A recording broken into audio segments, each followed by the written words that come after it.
you mentioned about envy, right? Warren Buffett also said that it's not greedy, but it's envy that will destroy the world, right? Yeah. Could you tell me how can you not envy people? Because for example, some of my friend was working in he was working at a company which was bought by Facebook, so he earned a lot. So obviously, we will got envy. So could you please, So I asked Warren Buffett that question, and so I said it to him like this, and I wasn't ready to admit to the extent of my envy for certain people.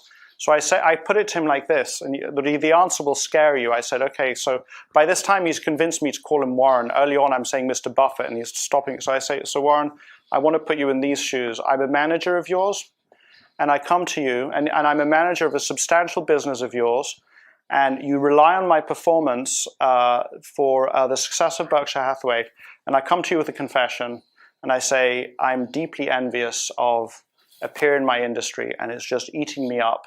And I know that it's going to force me to get me to make decisions that are not good for the business, but what do I do with this envy?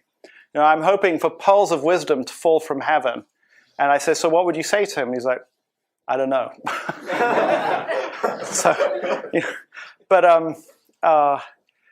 And I don't know where I got this from. He did talk to us about this inner scorecard idea at the launch extensively, and just so that you know it, for those of you who don't want to buy the book, which I totally understand, he says, there are many books out there, he says, would you rather be considered by the world to be the best lover in the world, but between you and your wife to know that you really suck? Or would you rather for the world to think that you're pretty bad at being a lover, but for you and your wife to know that you're the very best? And obviously, that was a distinction that I had not really fully understood and made. And it was really hard for me because I realized how much of my life I'd lived by an external scorecard.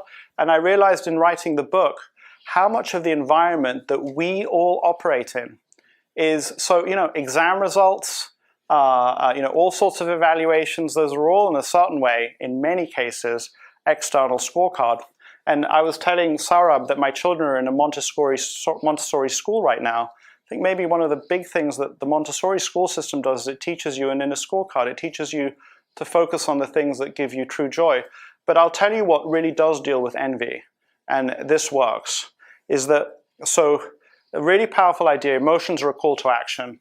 So anger is an indication that your boundaries have been violated. So you need to protect your boundaries, for example.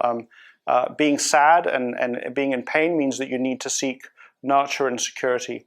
Envy is a signal. So the misdirection of envy is, I hate that guy. I want his life, and I don't have it. And so that's envy. And I don't know why it's associated with the color green. The call to action is, there's something wrong in my life that I need to change. And I promise you, example, the morning I woke up next to my wife, totally in love with her, having had an extraordinary night. I was not envious of anyone. My life was really good.